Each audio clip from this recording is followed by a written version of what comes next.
ஆஞ்சநேயருக்கு வந்து வடமாலை சாத்துறது ரொம்ப விசேஷம்னு சொல்லுவாங்க. நான் மோஸ்ட்லி வந்து என்னோட வெட்டிங் ஆனிவர்சரிக்கு வந்து வடமாலை சாத்திருவேன். நான் கடையிலலாம் வாங்க மாட்டேங்க. நானே வீட்ல பண்ணி தான் செஞ்சு கொண்டு போவேன்.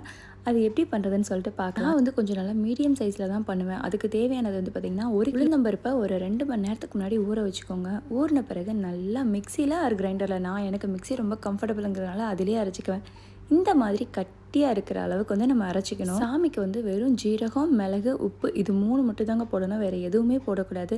நல்லா காஞ்ச எண்ணெயில் இந்த மாதிரி ஒரு பக்கத்தில் ஒரு பவுலில் வச்சுட்டு அதை தொட்டு தொட்டு இந்த மாதிரி வடை எடுத்து போட்டிங்கன்னா ரொம்ப சூப்பராக வரும். நல்லா ஆரஞ்சு கலர் வர்ற வரைக்கும் வந்து பொரிங்க. அப்போ திருப்பி விட்டாலே நல்லா அந்த ஒரு ஆரஞ்சு கோல்டன் கலரில் வந்துடும். பார்க்குறதுக்கே அவ்வளோ அழகாக இருக்கும். 51 6 101 உங்களோட இஷ்டம் தான். எவ்வளோ வேணாலும் நீங்கள் பண்ணலாம். பார்த்தீங்கன்னா அந்த பர்த்டே சில்க் ரிப்பன் சொல்லிட்டு ஒன்று கிடைக்கும். ஏதாச்சும் அந்த டிசைன் பண்ணுறதுக்கெலாம் அந்த மாதிரி ரிப்பனை வச்சுட்டு அதுக்குள்ளே அந்த ஓட்டைக்குள்ளே இந்த மாதிரி ஒரு சினுக்கோலியை வச்சு நீங்கள் வந்து எடுத்து விட்டிங்கன்னா அழகாக வந்துடும். சூப்பரான வடை மாலை ரெடி.